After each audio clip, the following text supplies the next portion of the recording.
Olá, pessoal. Estamos aqui novamente para falarmos um pouquinho sobre a questão que envolve a bioética, a ética e legislação em enfermagem, né? A lei do nosso exercício profissional.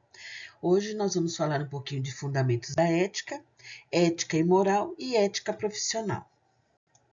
E para começar, vamos relembrar um pouquinho, né? O que nós falamos um pouquinho na nossa primeira aula. E aí, fazendo um resumão, nós falamos um pouquinho da antiguidade, que é onde nós tínhamos o Sócrates, falando sobre as questões da ética, como sendo a ética a essência da alma humana, né? Que ela é individual, ela é única. Cada indivíduo tem em si a ética incorporada. Platão, também, em antiguidade, ele fala que a ética é um componente indissociável da vida política. E já o Aristóteles ele vem dizendo que com a possibilidade de eliminar a desigualdade, a ética ela acaba se envolvendo que ela não é um sistema não é o sistema político que corrompe o homem, mas sim o homem que desvirtua o sistema. Então Sócrates, a essência humana, que a ética é a essência humana. Platão fala que a ética está ligada à vida política e Aristóteles fala que é o homem que corrompe a política e não a política que corrompe o homem. E dando continuidade na era medieval, lembra que eu comentei na aula passada que eu falei que toda vez que nós falamos na era medieval, a religião ela era muito predominante nessa época, e principalmente a religião católica. Se a pessoa não fosse ligada à religião católica tivesse outro tipo de crença, ela era considerada assim bruxa, que era ligada ao Satanás. Então era uma pessoa que era desconjurada na época e ia até para fogueira, né? E quando nós falamos da era medieval, quando nós falamos em questões religiosas, os santos da Igreja Católica, elas acabam sendo evidentes. Então ficaram muito em evidência o Santo Agostinho, Santo Anselmo e São Tomás de Aquino. E onde que nós percebemos isso? Que a ética ficou ligada à religião e aos dogmas cristãos, principalmente da Igreja Católica. Quando nós vamos encaminhando mais para a era moderna, aí nós falamos que a ética ela está ligada a uma felicidade coletiva. Se eu faço tudo certo, se o meu par faz tudo certo, por que nós somos infelizes? Então, se todo mundo segue as questões corretamente, a população, a sociedade, ela vive feliz. Então, fala dessa busca da felicidade coletiva, vinculado com a política, compondo orientações para a realização plena do cidadão. Se todo mundo faz tudo certo, por que tem que ter sofrimento? Se na política todo mundo faz tudo certo, todo mundo ganha. A sociedade, no geral, ganha e a sociedade é feliz. Na era contemporânea, que é uma era mais atual, uma era mais chegando mais próximo dos dias atuais, vem a questão do iluminismo, onde a ética ela aposta na autonomia humana. E aí ela vem dizendo que existe uma crença otimista do progresso. Então ela já vem se aproximando mais e se transformar em uma ciência. Porque naquela época os iluministas eram os pensadores, os cientistas daquela época, né? Então a ética começa já a estar próximo de se tornar uma ciência. E dando continuidade, nós temos o Immanuel Kant, da era contemporânea também, que ele passa a distinguir a ética da moral, porque a ética ela acaba sendo uma reflexão crítica da moral. Então, ética é única e individual. A moral ela muda. Então, nós podemos dizer que a moral muda conforme os costumes da sociedade. Então, por exemplo, para nós o aborto é ilegal. Quando eu falo do aborto nos Estados Unidos, é legal. Então, isso envolve questões de moral e questões de bioética, porque envolve a vida. Por exemplo, um outro exemplo, nos países da Ásia, o homem pode casar com mais de uma mulher. Isso não tem problema. Já no Brasil, isso é uma questão moral, que não pode ser casado com mais de uma mulher, porque envolve o coletivo, envolve a sociedade. São as leis que regem a sociedade. Então, frisando sempre, a ética é essência humana, é individual. A moral envolve questão coletiva, que envolve as questões dos costumes, que pode ser mudado de um lugar para o outro. E nós temos Friedrich Nietzsche, que ele vem aí na segunda metade do século XIX, que aí definitivamente a ética se tornou ciência. Então ela se desvinculou totalmente da religião. E aí nós temos, como fundamento da ética, para o homem agir bem, se faz necessário um processo de aprendizagem, o que requer tempo e amadurecimento, mediante a convivência com outras pessoas e com o mundo em que se encontra inserido. Então, você aprende à medida que você tem o conhecimento, você apreende aquele conhecimento e você amadurece com ele. E aí a sua postura, a sua convivência com o outro, ela se torna cada vez melhor.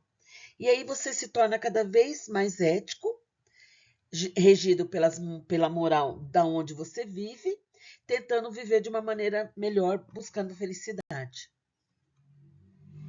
E aí nós temos a consciência e sentido de pessoa humana, né? Do que depende a construção do homem? Depende das concepções, das crenças e os valores que ele foi criado. Cada pessoa, às vezes, é criado de uma maneira diferente. A gente vê isso até regionalmente, né? Quem é criado em São Paulo é criado de um jeito. Quem é criado no norte, de um jeito. Quem é criado na zona rural é de um jeito. Quem é criado na zona metropolitana é de outro jeito. Da capacidade do homem de conhecer, adquirir e aplicar os seus valores, né, de modo individual e coletivo. De como cada pessoa consegue olhar e compreender o mundo, a sua realidade, cada um às vezes enxerga de maneiras diferentes, né? As pessoas enxergam de maneiras diferentes, né? O que cada um faz com a base no eu acaba por caracterizar a qualidade do ato como certo ou errado. Então, na verdade, as pessoas às vezes elas se iludem, falando: ah, não tem problema eu fazer isso aqui. Ah, eu trabalho no hospital, mas tem tanta gás aqui, por que eu não posso levar um pacotinho para minha casa? Tá tudo certo. Aqui tem um monte. Tá errado. Então, mas às vezes a pessoa incorpora isso como certo. E aí fica complicado, né? O que cada pessoa faz valendo-se daquilo que conhece e acaba afetando outras pessoas, né? Que está ao seu redor. Por exemplo, se eu levo aquela gase para minha casa, eu estou cometendo um erro, é um furto. É um roubo que eu estou cometendo, né? Na verdade, eu estou pegando algo que não me pertence e estou levando para minha casa. E você acaba mudando aquela realidade, porque outros colegas acabam vendo e ficam constrangidos de falar: ah, mas tá certo ou tá errado. Ou se não, segue o mesmo exemplo, que ainda pode ser ainda pior, né?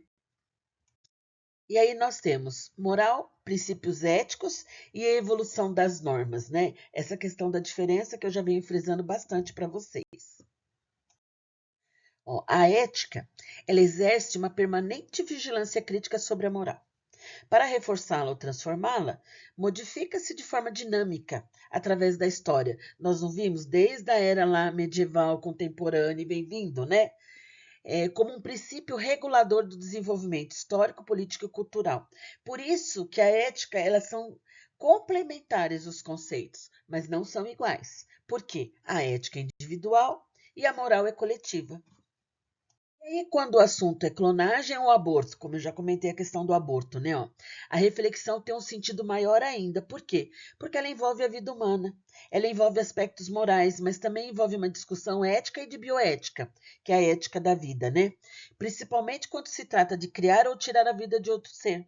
Então, as pessoas acham que a clonagem humana, em alguns lugares, é considerada errado. O aborto, em alguns lugares, é proibido, em outros lugares, ele é consolidado normalmente.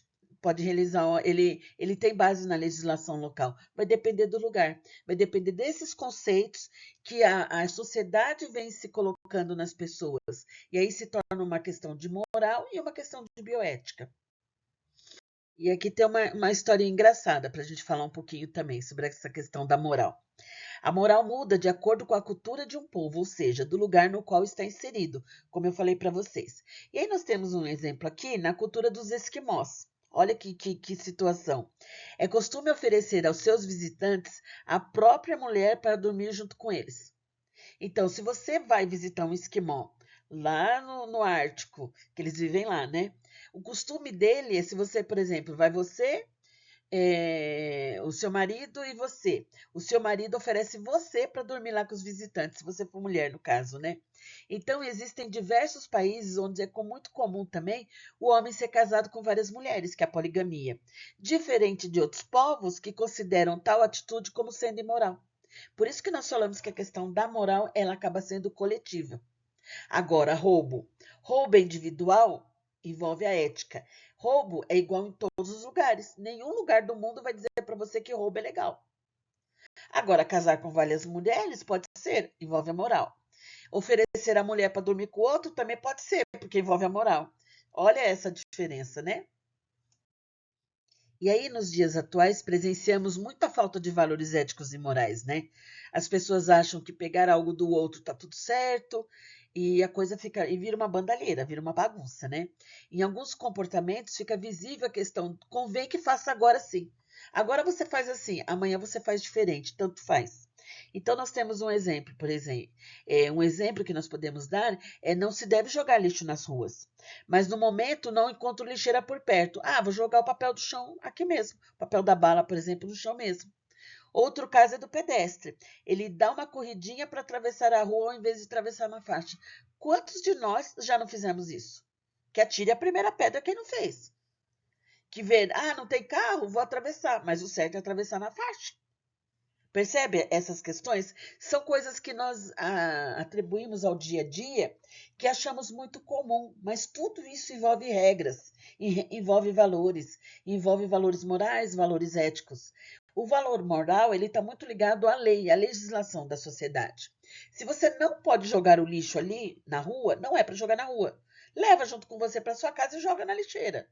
Se é para atravessar na faixa, tem que atravessar na faixa. E aí nós falamos que dificilmente nós vemos uma pessoa preocupada com o outro.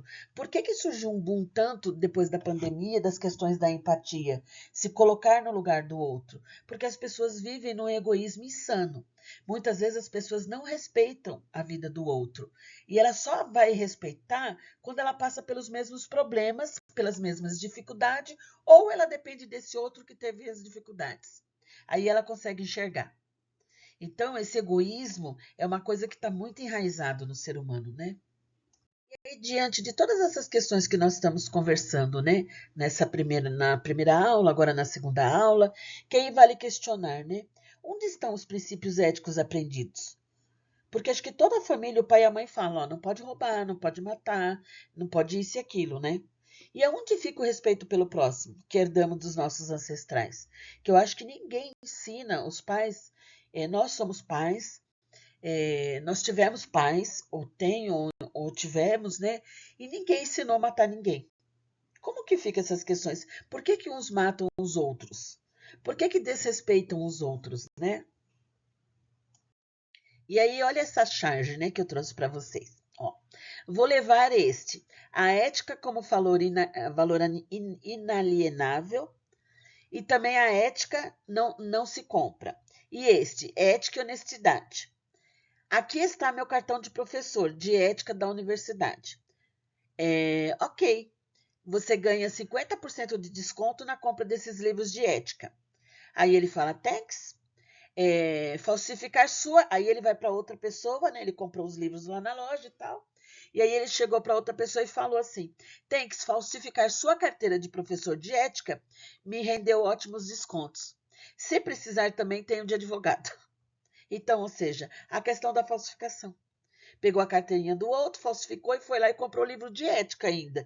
Isso é certo? Isso é ético? Percebe essas questões? Que o jeitinho do dia a dia, e nós brasileiros temos muito essa questão do jeitinho, né? Do dar um jeitinho. Então tirar proveito das coisas ao próprio favor, não pensando nas outras pessoas que às vezes estão na mesma situação, ou em situação pior do que a nossa, né? Tudo isso mostra quanto somos individualistas. Aí esse autor, o Collis, ele enfatiza o quê?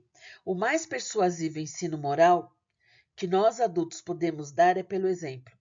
Então, ou seja, se eu faço corretamente, o meu exemplo para o outro é de ser correto.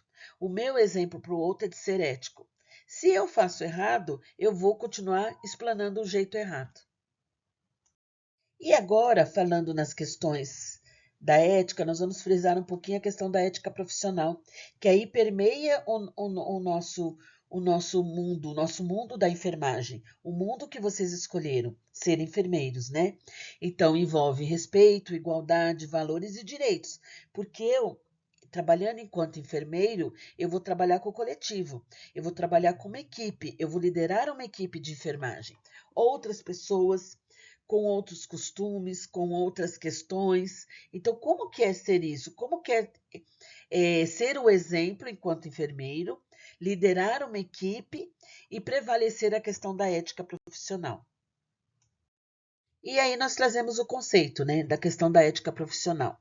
É um conjunto de normas de conduta que deverão ser postas em prática no exercício de qualquer tipo de profissão.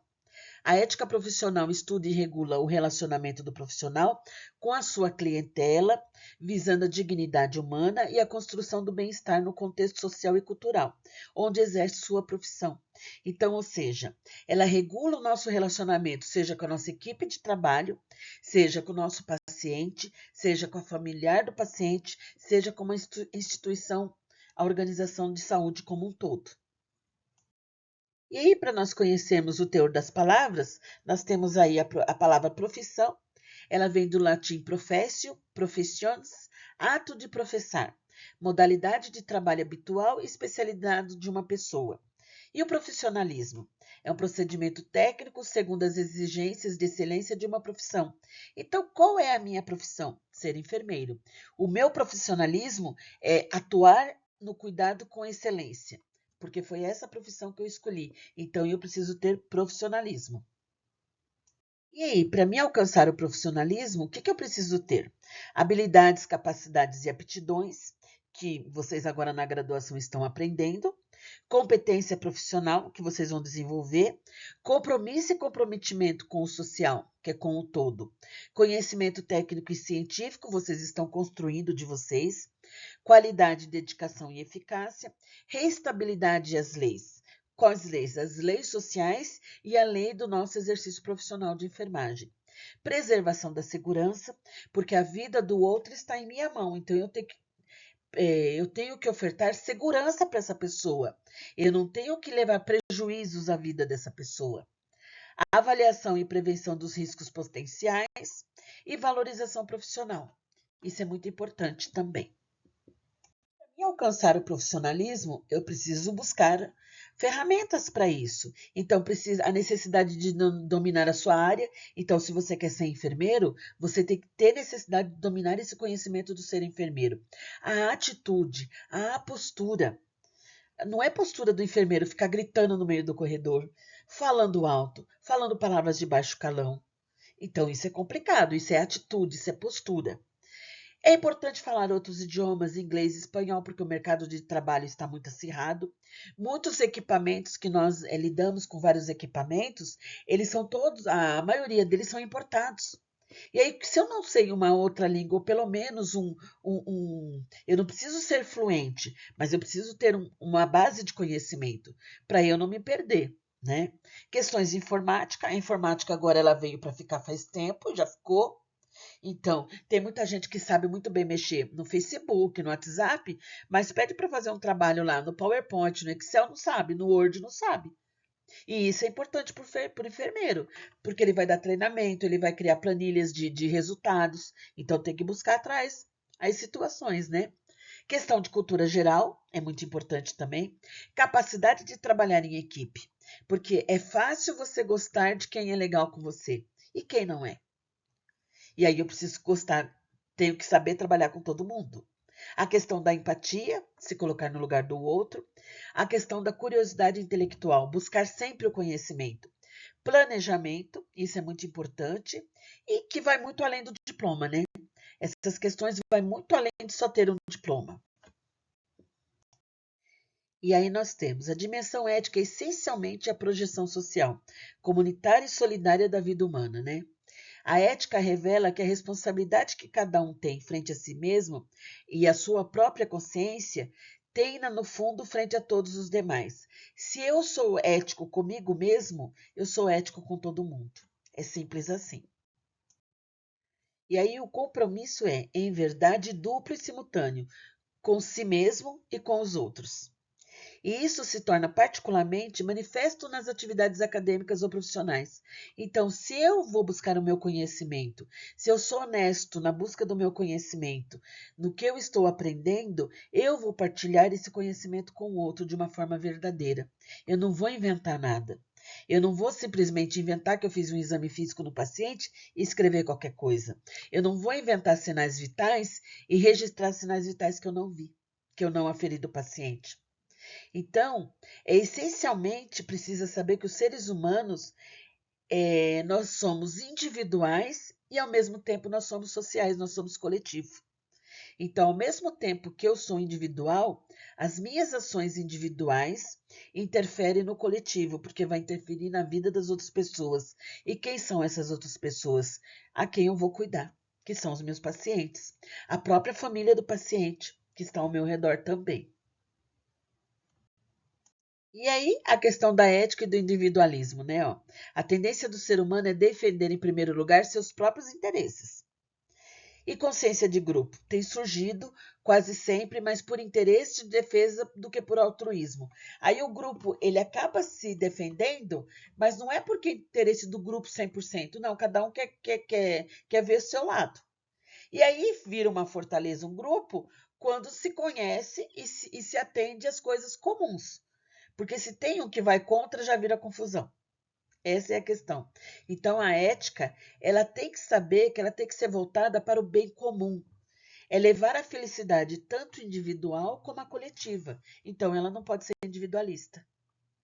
E aqui, a questão da ética profissional, né? Ó, a ética profissional é um conjunto de valores, princípios e ideais que regem o desempenho de toda profissão, bem como de cada profissão especificamente. Então, existe a ética profissional do enfermeiro, do médico, da nutrição, mas todos eles permeiam o mesmo caminho, que é o caminho do ser correto, né? Quais são as virtudes profissionais fundamentais que nós podemos dizer, né? A questão da responsabilidade. Eu sou responsável pelo meu conhecimento, eu sou responsável pela minha atitude, eu sou responsável pelo que eu faço com o outro. A questão da lealdade, eu sou leal aos meus princípios, eu sou leal aos conhecimentos que eu adquiri. E a iniciativa. A iniciativa é muito importante, porque não adianta eu estar no meio de um grupo, tem gente fazendo errado e eu fico lá quieto. Eu tenho que ter a iniciativa de ensinar o que é correto, ou de não mais participar desse grupo. E outras questões que envolvem a qualidade da ética, né? Ó, ser honesto, manter o sigilo, porque muitas vezes são confiadas informações para nós que nós não podemos sair por aí falando nada, né? A questão da competência, ser competente naquilo que eu faço, a prudência, nunca escutar um lado só de um conflito, escutar os dois e ser prudente para depois tomar decisão. Lembre-se, o enfermeiro é um líder, o enfermeiro toma decisões. O enfermeiro, ele gerencia conflitos. A prudência, a coragem, a perseverança, a compreensão, a humildade, a imparcialidade e o otimismo.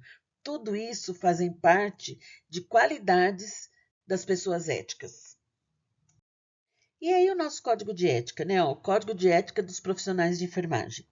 Na busca de consolidar uma imagem diante da sociedade, alguns profissionais e mesmo organizações elaboraram o código de ética.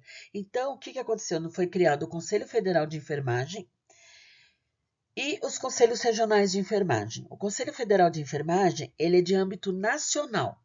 Então, ele comanda a enfermagem no Brasil inteiro. O Conselho Regional de Enfermagem, ele é das regiões. Então, nós temos o Conselho Regional de São Paulo, Conselho Regional do Rio de Janeiro, de Minas Gerais e assim por diante. Mas os preceitos éticos são todos iguais.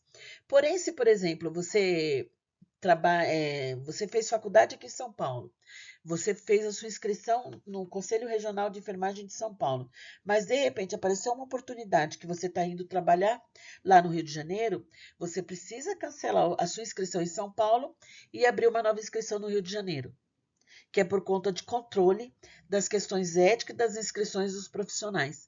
Você não pode vincular mais de um registro, mais de uma inscrição em vários estados, por exemplo.